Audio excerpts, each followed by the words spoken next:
കൃഷ്ണ ഗുരുവായൂരപ്പ ശരണം. ഗുരുവായൂരപ്പൻ്റെ ഉച്ചപൂജ കഴിഞ്ഞു, കളഭാലങ്കാരം കഴിഞ്ഞു, നട തുറന്നു. അപ്പോൾ നമുക്കെല്ലാവർക്കും ഗുരുവായൂരപ്പനെ കാണാൻ പോകണ്ടേ? എല്ലാവരും വരൂ കേട്ടോ.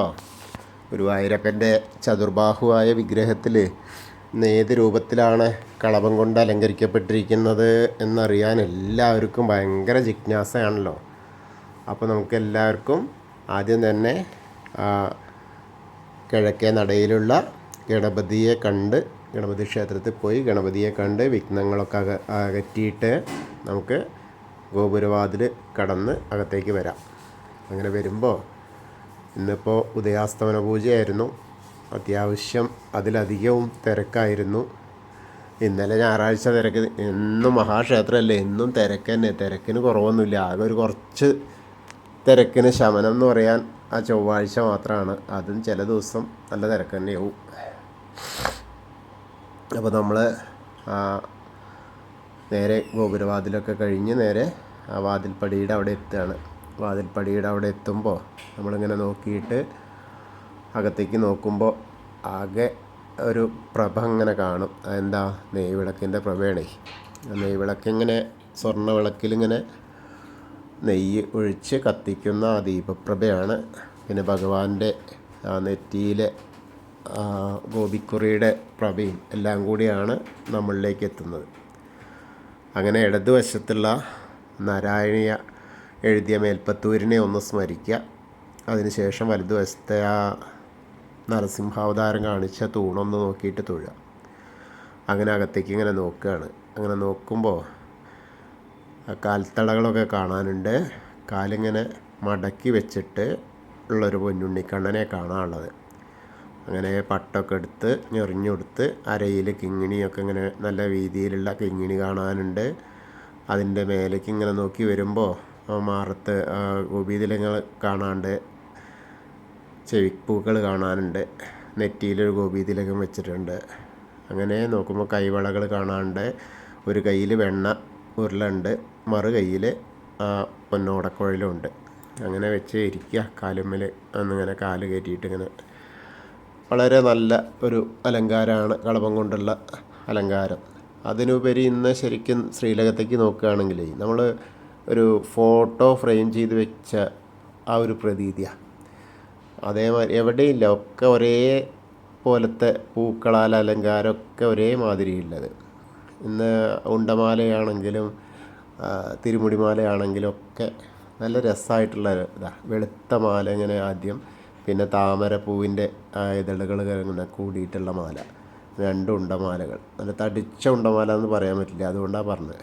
അപ്പോൾ നമ്മൾ നോക്കിയാൽ ശരിക്കൊരു ഫോട്ടോയിൽ ഇങ്ങനെ കാണുന്ന പോലെയാണ് കാണുക. നല്ല രസമായിട്ടുള്ള അലങ്കാരമാണ്. പീലിത്തിരിമുടിയൊക്കെ കെട്ടി നല്ല പുഞ്ചിരിച്ചു കൊണ്ടുള്ള ആ പൊന്നുണ്ണിക്കണ്ണനെയാണ് കാണുന്നത്. എന്താ, വെണ്ണയുണ്ട്, കയ്യിൽ പൊന്നോടക്കുഴലുണ്ട്. പിന്നെ ഇപ്പം എന്താ, ആൾക്ക് യാതൊരു കുഴപ്പമില്ല. നീതിയൊക്കെ കഴിഞ്ഞപ്പോൾ വളരെ സന്തോഷമായി. അപ്പോൾ ആ കാലൊക്കെ കയറ്റിയിട്ട് ഇങ്ങനെ ഇരിക്കുകയാണ്. ആരൊക്കെയാണ് എന്നെ കാണാൻ വരുന്ന ആളുകൾ, ഭക്തർ എന്നൊക്കെ അറിയാനുള്ള ആ ഒരു ഉദ്ദേശത്തിലാണ് മൂപ്പര് ഇരിക്കണത്. അപ്പോൾ നമുക്ക് തൊഴുകട്ടോ ഗുരുവായൂരപ്പനെ. നന്നായിട്ട് തൊഴുതോളൂ, പ്രാർത്ഥിച്ച് തൊഴുതോളൂ. നമ്മളിപ്പോൾ സോപാനപ്പടിയിലാണ്. എല്ലാവരും എൻ്റെ കൂടെ വന്നിട്ട് ഇപ്പോൾ സോപാനപ്പടിയിൽ നിന്ന് ഉള്ളിലകത്തേക്ക് നോക്കി തൊഴുകയാണ്. മറ്റ് തിരക്ക് എന്തുണ്ടായാലും അതൊക്കെ പോയിക്കോട്ടെ, നമുക്ക് ദർശനമാണ്, ഗുരുവായൂരപ്പൻ്റെ ദർശനം. അങ്ങനെ ഇന്ന് ഉച്ചപൂജ ഉണ്ടായിരുന്നു. ഉച്ചപൂജ ഉണ്ടായതാണ് പൊട്ടക്കുഴി കൃഷ്ണപ്രസാദ് ഓദിക്കനാണ്. കളഭാലങ്കാരം ഉണ്ടായിരുന്നത് പഴയം സുമേഷ് ഓദിക്കൻ. രണ്ടാളും നന്നായിട്ട് ചെയ്തിട്ടുണ്ട്. വളരെ മനോഹരമായിട്ടുള്ള അലങ്കാരമാണ്. അപ്പോൾ അങ്ങനെ നമ്മളവിടെ നിന്ന് സോപാനപ്പടിയിൽ നിന്ന് ദർശനം കഴിഞ്ഞ് ഇറങ്ങുകയാണ്. അങ്ങനെ ഇറങ്ങിയിട്ട് നേരെ തിടപ്പള്ളിയിലേക്കൊന്ന് നോക്കി തൊഴുകയാണ്. ഞാൻ എപ്പോഴും പറയാറുണ്ട്, ആ തിടപ്പള്ളിക്ക് വളരെ പ്രാധാന്യമാണ്. ഗണപതി ഹോമം നടത്തുന്നതും ഭഗവാന് നേദ്യം തയ്യാറാക്കുന്നതുമായ തിടപ്പള്ളിയാണ്. അപ്പോൾ അവിടെ നോക്കി തൊഴുതു.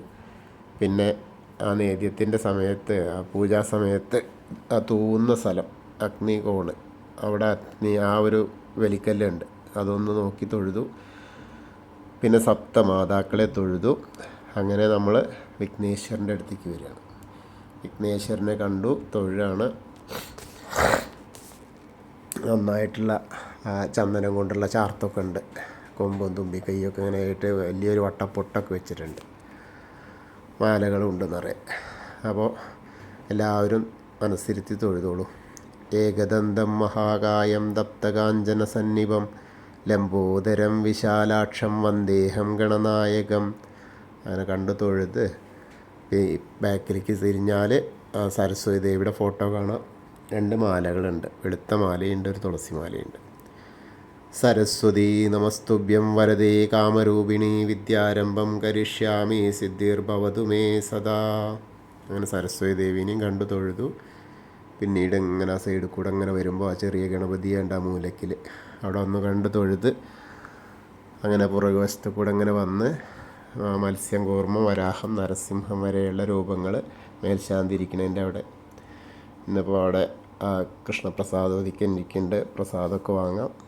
അങ്ങനെ അതിന് ശേഷം വാമനാവതാരമൊക്കെ കാണാം. പിന്നീട് ആനന്ദപത്മനാഭസ്വാമീനെ കണ്ട് തൊഴാം. അവിടെ മലകളൊക്കെ ഉണ്ട്. ലക്ഷ്മി വിളക്കിൽ നിറയെ നെയ്യൊഴിച്ച് കത്തുന്നുണ്ട്. എല്ലാവരും പ്രാർത്ഥിച്ചോളൂ. അതിനുശേഷം പുറകു വശത്ത് പോയിട്ട്, ശ്രീകോവിലിൻ്റെ പുറകു വശത്ത് പോയിട്ട് സാഷ്ടാംഗം നമസ്കരിക്കുക. മുൻവശത്ത് പറയാൻ പറ്റാത്തതൊക്കെ പുറകു വശത്ത് പറയാം, സമയം കിട്ടുമല്ലോ.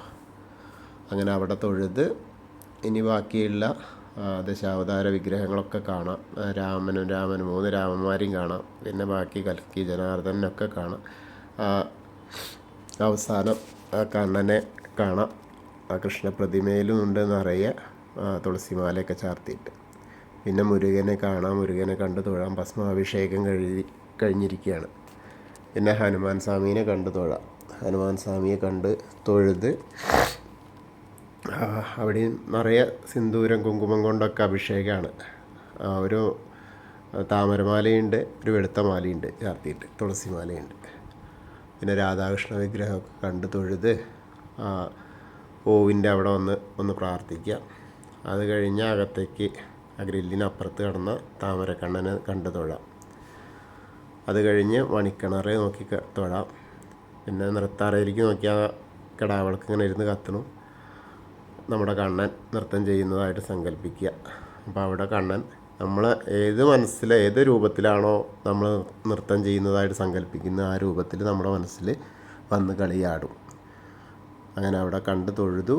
ഇനി നേരെ ഇങ്ങനെ വരുമ്പോൾ ആ കുറൂരമേനെയും നാരദരെയും കൃഷ്ണ വേഷമൊക്കെ കണ്ട് തൊഴുത് നേരെ വടക്കേ നടയിലൂടെ പുറത്തേക്ക് ഇറങ്ങി പ്രസാദ കൗണ്ടറിൽ നിന്ന് ചന്ദനവും തീർത്ഥമൊക്കെ വാങ്ങാം. അതൊക്കെ വാങ്ങി നേരെ ഇനി എടത്തരികത്ത് കാവിലെ ഭഗവതിയെ കാണാൻ പോവാം. എടത്തരികത്ത് കാവിലെ ഭഗവതി ഇന്ന് വളരെ സുന്ദരിയാണ്, അതിമനോഹരിയായിട്ടാണ് ഇരിക്കുന്നത്. വലിയ വട്ട പൊട്ടൊക്കെ തൊട്ടിട്ടാ. പിന്നെ ഒരു നെക്ലസ് പോലത്തെ മാലയുണ്ട്. പിന്നെ നിറയെ തെച്ചി ഇതൊക്കെ ആയിട്ട് ഇങ്ങനെ മാലകൾ കാണാനുണ്ട്. അർച്ചന ഒരുപാട് നടത്തിയതുകൊണ്ട് നിറയെ പൂക്കളുണ്ട്. സർവമംഗളമാംഗല്യേ ശിവേ സർവാർത്ഥസാധികേ ശരണ്യേ ത്രയംബകേ ഗൗരി നാരായണി നമോസ്തുതേ. അങ്ങനെ അമ്മയെ കണ്ട് തൊഴുതു. ഇനി നേരെ കുറച്ചും കൂടി ഇങ്ങോട്ട് പോകുന്ന കോർണറിലെത്തിയാൽ ഒന്ന് പടിഞ്ഞാട്ട് നോക്കിയാൽ മമ്മിയൂരപ്പനെ കാണാം. മമ്മിയൂരപ്പനെ മനസ്സിലിരുത്തി പ്രാർത്ഥിക്കുക. നമശിവായ നമശിവായ നമശിവായ എന്നുള്ള പഞ്ചാക്ഷരി മന്ത്രം ജപിക്കുക. എന്നിട്ട് മമ്മിയൂരപ്പനെ പ്രാർത്ഥിക്കുക. അതിനുശേഷം തൊഴുത് നേരെ ആ കൊടിമരത്തിൻ്റെ അവിടേക്ക് വരിക. അപ്പോൾ നമുക്ക് വീണ്ടും ഒന്നുകൂടി നമ്മുടെ ശ്രീലകത്തുള്ള പൊന്നുണ്ണിക്കണ്ണനെ, ആ വെണ്ണക്കണ്ണനെ ഒന്നുകൂടി കാണാം. അപ്പോൾ എല്ലാവരും കണ്ടോളൂ, തൊഴുതോളൂ. അത് കഴിഞ്ഞ് കൂത്തമ്പലത്തിലേക്ക് നോക്കാം. അവിടെ നോക്കി തൊഴുത് വീണ്ടും അയ്യപ്പൻ്റെ അവിടേക്ക് എത്താം. അയ്യപ്പൻ്റെ അവിടെ അതാ വെളുത്ത മുണ്ടൊക്കെയാണ് ചുറ്റിയിട്ടുള്ള ഉടുപ്പിച്ചിട്ടുള്ളത്. അങ്ങനെ നോക്കി പിന്നെ മാലയൊക്കെ ധാരാളമുണ്ട്. സ്വർണത്തിൻ്റെ ഗോപി കൊടുത്തിട്ടുണ്ട്.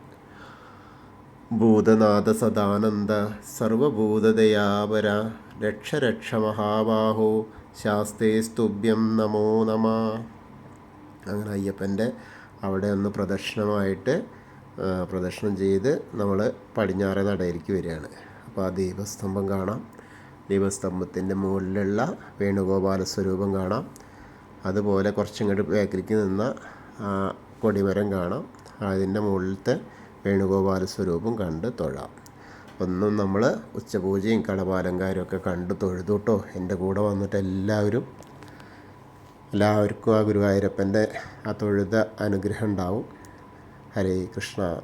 കൃഷ്ണായ വാസുദേവായ ഹരയേ പരമാത്മനെ പ്രണതക്ലേശനാശായ